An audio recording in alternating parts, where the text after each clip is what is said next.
شروع کرتی ہوں اللہ کے نام سے جو بے انتہا مہربان نہایت رحم فرمانے والا ہے۔ علم کیا نہیں، نشرح ہم نے کھول دیا، لکا آپ کے لیے، صدرک سینہ آپ کا، ووضعنا اور اتار دیا ہم نے، عنکا آپ سے، وزرک بوجھ آپ کا، الذی وہ جس نے، انقضا توڑ دی تھی، ظہرک کمر آپ کی، ورفعنا اور بلند کیا ہم نے، لکا آپ کے لیے، ذکرک ذکر آپ کا، فإن پس یقیناً، مع ساتھ، العسری تنگی کے، یسرا آسانی ہے، ان یقیناً، مع ساتھ، العسری تنگی کے، یسرا آسانی ہے، فإذا پس جب، فرغتا فارغ ہو جائیں آپ، فانصب تو محنت کیجئے، وإلی ربک اور طرف اپنے رب کے، فرغب پس رغبت کیجئے۔ سورۃ الانشراح جس کا ایک نام سورۃ الشرح بھی ہے اور سورۃ الم نشرح بھی، یہ تین نام عام طور پر آپ کو مختلف مصاحف میں لکھے ہوئے ملیں گے۔ تینوں میں معنی ایک ہی ہے، مکی سورت ہے، پچھلی سورت کا تتمہ ہے یعنی کمپلیشن ہے۔ بعض کے خیال میں یہ دونوں ایک ہی سورت ہے، لیکن حقیقت یہ ہے کہ دونوں الگ الگ صورتیں ہیں، سورۃ الضحیٰ اور سورۃ الم نشرح۔ سورۃ الضحیٰ میں بھی رسول اللہ صلی اللہ علیہ وسلم پر اللہ سبحانہ وتعالیٰ کے انعامات کا ذکر ہے، اور اس سورت میں بھی آپ صلی اللہ علیہ وسلم پر اللہ سبحانہ وتعالیٰ نے جو انعامات کیے، احسانات کیے، ان کا ذکر ہے۔ سورۃ الضحیٰ میں حصی انعامات، ظاہری انعامات، نظر آنے والی چیزیں، ان کا ذکر ہے، اور سورۃ الشرح میں معنوی یا نظر نہ آنے والے لیکن حقیقت میں جو اللہ سبحانہ وتعالیٰ کے انعامات ہیں جن کا ذکر آگے آئے گا آج، ان کا ذکر ہے۔ حقیقت یہ ہے کہ کوئی بھی نعمت کسی کو بھی جب ملتی ہے تو اس پر لازم ہوتا ہے کہ وہ اس کا شکر ادا کرے۔ سورۃ الضحیٰ کے آخر میں آپ صلی اللہ علیہ وسلم کو بتا دیا گیا کہ آپ شکر ادا کرنے کے لیے کیا کیا کریں۔ کیا بتایا گیا؟ فَأَمَّا الْيَتِيمَ فَلَا تَقْهَرْ وَأَمَّا السَّائِلَ فَلَا تَنْهَرْ وَأَمَّا بِنِعْمَةِ رَبِّكَ فَحَدِّثْ، کہ جس طرح آپ پر احسانات ہوئے ہیں کہ اللہ تعالیٰ نے آپ کو یتیمی کی حالت میں بہترین ٹھکانہ عطا کیا اور بہترین آپ کو علم عطا کیا، نبوت عطا کی، تو اسی طرح آپ بھی یتیم کے ساتھ احسان کریں، اور جو سوالی کوئی آئے، علم کا سوالی یا مال کا سوالی، اس کے ساتھ نرمی کا سلوک کریں، اس کو ڈانٹے نہیں۔ یعنی آپ صلی اللہ علیہ وسلم کو دی جانے والی نعمتوں اور احسانات کا شکر ادا کرنے کا طریقہ بتایا جا رہا ہے، جیسی نعمتیں ویسا ہی شکر، اسی کی قسم کا شکر۔ اور اس صورت میں بھی ہم دیکھتے ہیں کہ جن احسانات کا ذکر ہے بعد میں اسی طرح کے شکر ادا کرنے کی بات ہے۔ اور یہاں چونکہ مانوی نعمتیں ہیں جیسے وحی الہی ہے، اور اللہ سبحانہ وتعالیٰ نے آپ کے لیے جو آسانیاں کی اور آپ کا ذکر خیر جو بلند کیا، تو اس پر آپ کو حکم دیا جا رہا ہے کہ آپ اپنے رب کی طرف توجہ کیجئے، اس کی عبادت کیجئے، جب فارغ ہو جائیں تو بھی اپنے رب کی طرف رغبت کیجئے۔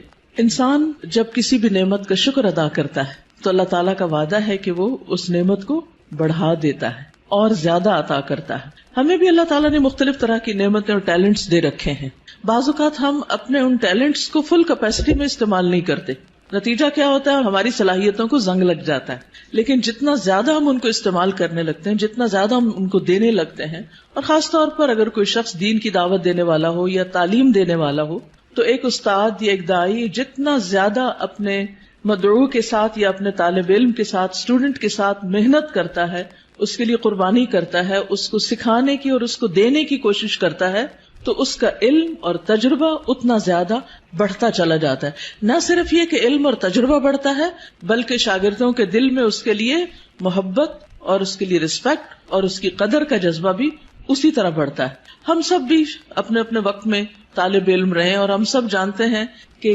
کس استاد کا ہماری نظر میں کیا مقام تھا، آج تک ہمیں یاد ہے۔ تو اسی طرح ہمارے شاگردوں کی نظر میں بھی ہر استاد کا اپنا اپنا ایک مقام ہے، اور کس کا مقام اور درجہ اور عزت اور محبت اور قدر زیادہ ہوتی ہے، جو اپنے شاگردوں کے لیے جتنا زیادہ مخلص ہوتا ہے، وہ علم دینے کے کام کو یا نبوت کا کام کو پیشہ نہیں ہوتا۔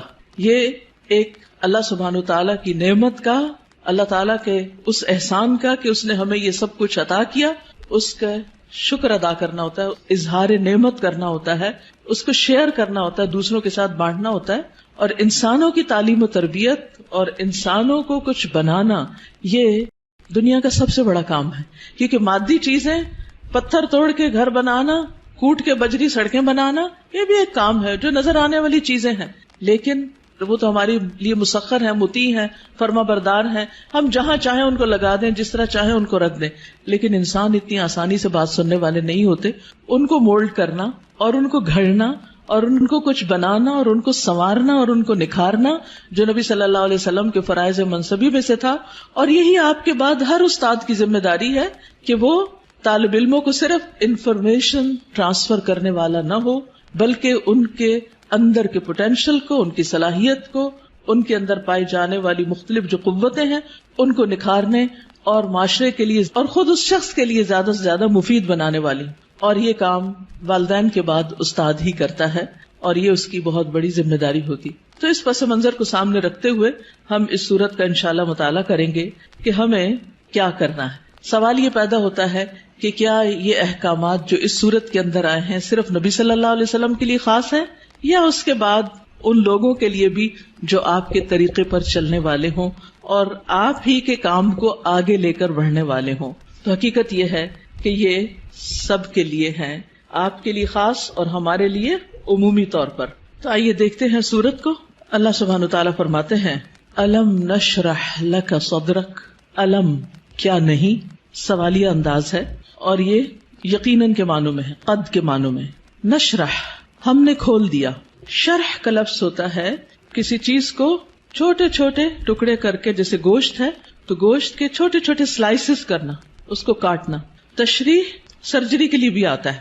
الم نشرح کیا ہم نے کھول نہیں دیا, لکا آپ کے لیے, آپ کی خاطر, کیا صدرک آپ کا سینہ, کیا ہم نے آپ کی خاطر آپ کے لیے آپ کا سینہ کھول نہیں دیا, آپ کے دل کی تنگی کو دور نہیں کر دیا.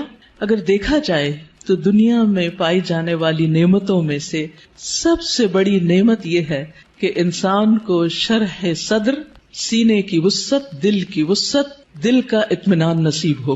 ڈپریشن کیا ہے؟ دل کا گھٹنا, سینے کا تنگ ہونا, اندر کی تنگی, شح, بخل, انسان کے اندر کی ایسی کیفیات کہ نہ وہ اپنے سے راضی اور خوش اور نہ کسی اور سے. اللہ سبحانہ وتعالیٰ نے ہمارے دل کو ہر چیز سے مختلف بنایا ہے. باقی جتنی بھی چیزیں ہیں ان میں جب ہم کچھ ڈالتے ہیں تو وہ بھر جاتی ہیں, تنگ ہو جاتی ہیں, لیکن دل اگر نرم ہو تو اس میں جتنی بھی علم اور حکمت اور خیر کی چیزیں ڈالی جائیں وہ اتنا ہی زیادہ وسیع ہوتا چلا جاتا ہے, اتنا ہی زیادہ کھلتا چلا جاتا ہے, اتنا ہی اس میں انبساط آتا ہے, اتنی ہی زیادہ اس میں خوشی اور اطمینان آتا ہے. تو یہ ایک بہت بڑی نعمت ہے, اور یہ مانوی نعمت ہوتی ہے, ٹینجیبل نہیں ہوتی کہ آپ چھو کے دیکھ سکیں کہ کیا ہے. پچھلی صورت میں ٹینجیبل نعمتیں تھی, لیکن یہاں مانوی نعمتوں کا ذکر ہے. الم نشرح لک صدرک, کیا ہم نے آپ کے لیے آپ کا سینہ کھول نہیں دیا. جب سینہ کھلتا ہے تو مشکل سے مشکل, پیچیدہ سے پیچیدہ اور کمپلیکیٹڈ معاملات سمجھ میں آنے لگتے ہیں. انسان چیزوں کی تہ تک پہنچنے لگتا ہے, اس کو گہرائی نصیب ہوتی ہے, اس میں وزڈم آتی ہے, اس میں ڈیپتھ آتی ہے, اور انسان دور تک سوچنے لگتا ہے. ابراہیم علیہ السلام کا ویژن آپ دیکھیں کہ انہوں نے نبی صلی اللہ علیہ وسلم کے بھیجے جانے کے لیے دعا کی تھی 2500 سال پہلے. وہ کیسے, ان کو یہ ضرورت کیوں محسوس ہو گئی, اور انہوں نے اپنی دعا میں یہ دعا کیوں شامل کی کہ اللہ ان کے اندر سے ایک شخص ایسا اٹھانا جو ان کی تعلیم و تربیت کرے. ہم ایسی بات کیوں نہیں سوچتے, ہمیں ایسے خواب کیوں نہیں نظر آتے؟ اس لیے کہ ہم صرف اپنی ہی ذات کے گرد گھومتے ہیں. سیلفش, دل چھوٹا ہے, نظر کوتا ہے, تنگ ہے, شارٹ سائٹڈ ہے, دور کی چیزوں کو نہیں دیکھ پاتے, صرف قریب کے فائدوں کو دیکھتے ہیں. آج مجھے کیا مل رہا ہے ہم اس کو دیکھتے ہیں, کل میری کوششوں کا صلہ کیا نکلے گا, کیا ملے گا مجھے, اس کی طرف ہماری نگاہ نہیں جاتی. لہٰذا جو لوگ شارٹ ٹرم گولز کے لیے کام کرتے ہیں وہ کوئی بڑا کام کبھی بھی نہیں کر سکتے, اور جو لوگ دور تک سوچتے ہیں, اور وہ وہی سوچتے ہیں جن کے اندر وسعت ہوتی, جن کا دل بڑا ہوتا ہے, جن کی نگاہ دور تک دیکھتی ہے. تو الم نشرح لک صدرک, کیا ہم نے آپ کے لیے آپ کا سینہ کھول نہیں دیا. آپ کے لیے اللہ سبحانہ وتعالیٰ نے خیر اور بھلائی کے رستے کھول نہیں دیے, کیونکہ جب تک دل کھلتا نہیں, یہاں صرف دل کی بھی بات نہیں کی گئی, پورے سینے کی گئی, چیسٹ, اور چیسٹ کے اندر دل. چیسٹ کی جگہ زیادہ ہوگی تو پھر باقی چیزوں کے اندر بھی وسعت آئے گی. تو نبی صلی اللہ علیہ وسلم کو اللہ سبحانہ وتعالی نے یہ خاص صلاحیت دی تھی جس کی وجہ سے آپ نبوت کا کام لینے کے قابل ہوئے تھے. اسی لیے قرآن آپ کے قلب پر نازل ہوا تھا اور آپ نے اس کو محفوظ کیا تھا. اسی لیے پھر اس کو صحیح طور پر سمجھ کر آگے بیان کیا تھا، کیونکہ ان سب چیزوں کا تعلق شرح صدر کے ساتھ ہوتا ہے. یہی وجہ ہے کہ ہم دیکھتے ہیں کہ موسیٰ علیہ السلام جب اللہ سبحانہ تعالیٰ نے ان سے بات کی، ہم کلام ہوئے اللہ تعالیٰ، اور ان کو اپنے کام کے لیے چن لیا، وَاصْطَنَعْتُكَ لِنَفْسِي، اور اللہ تعالیٰ نے ان کو اپنی رسالات سے نوازا، تو انہوں نے سب سے پہلی دعا کیا مانگی؟ رب اشرح لی صدری ویسر لی امری واحلل عقدۃ من لسانی یفقہوا قولی، کہ اللہ میرا سینہ کھول دے، یہ ساری بات مجھے بھی سمجھ آئے اور دوسروں کو بھی سمجھ آئے، اور میرا کام آسان کر دے، اور میری زبان کی گرہ کھول دے تاکہ لوگ بات سمجھ سکیں، اور مجھے میرے گھر والوں میں سے ایک مددگار میرے بھائی ہارون کو عطا کر. تو بہرحال اللہ سبحانہ تعالیٰ جس کے ساتھ بھلائی کا ارادہ کرتا ہے، من یرد اللہ بہ خیرا یفقہہ فی الدین، اور پھر افمن شرح اللہ صدرہ، کیا بھلا وہ جس کا سینہ اللہ نے کھول دیا، فہو علی نور من ربہ، اور وہ اپنے رب کی طرف سے ایک نور پر ہو. تو جس کا سینہ اللہ تعالیٰ کھول دے، اور خصوصاً جس کو اللہ ہدایت دینا چاہتا ہے، صحیح راستہ دکھانا چاہتا ہے، تو اس کے بارے میں کیا فرمایا؟ من یرد ان یہدیہ یشرح صدرہ للاسلام، جس کو اللہ ہدایت دینا چاہتا ہے اس کا سینہ اسلام کے لیے کھول دیتا ہے، اس کو وسعت عطا کر دیتا ہے، اس کے دل میں پھر اسلام کی محبت پیدا ہو جاتی، وہ اس کے لیے کچھ کرنا چاہتا ہے. اور ساری قربانیاں اس کے بعد ہی ہوتی ہیں جب انسان کا سینہ کھل جاتا ہے. اور پھر آپ دیکھیں کہ سینہ تنگ کب ہوتا ہے، دل تنگ کب ہوتا ہے؟ جب لوگ ہم پہ باتیں کرتے ہیں، جب لوگ ہمیں ہرٹ کرتے ہیں، تو پھر ان کی طرف سے ہمارا دل تنگ ہو جاتا ہے، پھر ہم معاف نہیں کر سکتے، پھر ہم اپنے دل میں حسد اور بغض اور ان چیزوں کو بھر لیتے ہیں، پھر ہم ان لوگوں کے ساتھ خیر اور بھلائی نہیں کر سکتے. لیکن آپ دیکھیے کہ پیغمبروں کو لوگوں نے کون سا لقب ہے جو نہیں دیا، ساحر، کاہن، مجنون، شاعر، نہ جانے کیا کچھ. لیکن کیا انہوں نے ان باتوں کو دل میں رکھا اور لوگوں سے انتقام لیے اور جوابی کارروائیاں کی، یا ان کو معاف کر کے پھر بھی ان کی ہدایت کی دعائیں کرتے رہے؟ جنہوں نے پتھر مارے طائف کے سفر پر، آپ نے ان کے لیے کیا کیا؟ ان کے لیے بھی دعائیں کی. ہر موقع پر، نہ صرف یہ کہ نبی صلی اللہ علیہ وسلم نے، بلکہ باقی پیغمبروں میں. آج بھی جو شخص واقعی سچے دل سے اسلام کی خدمت کرنا چاہتا ہے، یعنی جس کے دل میں اسلام کی خدمت کا جذبہ ہے، اسے لازمی طور پر اپنے دل کی وسعت کے لیے دعا کرنی، اسے اپنے دل کو کھلا کرنا ہوگا، اسے لوگوں کو معاف کرنا ہوگا، اسے لوگوں کی غلطیوں سے درگزر کرنا ہوگا. اس کے علاوہ بعض لوگوں نے اس کا یہ معنی بھی بیان کیا ہے کہ نبی صلی اللہ علیہ وسلم کا شق صدر کیا گیا تھا، آپ کے سینے کو واقعی لٹرلی کھولا گیا تھا 2 مرتبہ، ایک دفعہ بچپن میں اور ایک دفعہ بڑے ہو کر معراج کے موقع پر. اور اس میں کیا ہوا تھا کہ آپ صلی اللہ علیہ وسلم کے پاس جبریل آئے، انہوں نے آپ کا سینہ کھولا، ساتھ ان کے سونے کا پیالہ تھا جس میں زمزم کا پانی تھا، آپ کا دل نکالا گیا اور پھر اسے زمزم کے پانی سے دھویا گیا اور واپس اس میں ایمان اور حکمت بھر کے اندر رکھ دیا گیا. تو لٹرلی بھی آپ کے سینے کو کھول کر آپ کو، یعنی کہ آپ کے دل کو صاف کر دیا گیا، اور اس میں کسی کے لیے کسی طرح کبھی کوئی حسد، بغض اور کوئی بھی چیز باقی نہ رہی. اور آج اسی چیز کی ہم سب کو بھی ضرورت ہے کہ ہمارے دلوں میں کسی کے لیے کوئی نفرت اور کوئی بھی حسد اور بغض نہ ہو، لوگوں کو معاف کرنا جانے اور خوش رہیں، مطمئن رہیں. ایسے ہی دلوں کے اندر ایمان آتا ہے، ایمان بڑھتا ہے، ایمان کی زینت ہوتی ہے، اور پھر ایسے ہی لوگوں کو ہدایت ملتی ہے، حق کی معرفت ملتی ہے.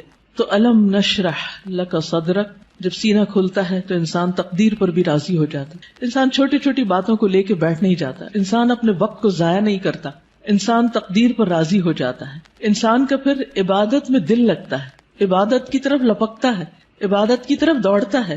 نماز پھر قرۃ عین لگتی ہے، آنکھوں کی ٹھنڈک لگتی، نماز پھر بوجھ نہیں لگتی.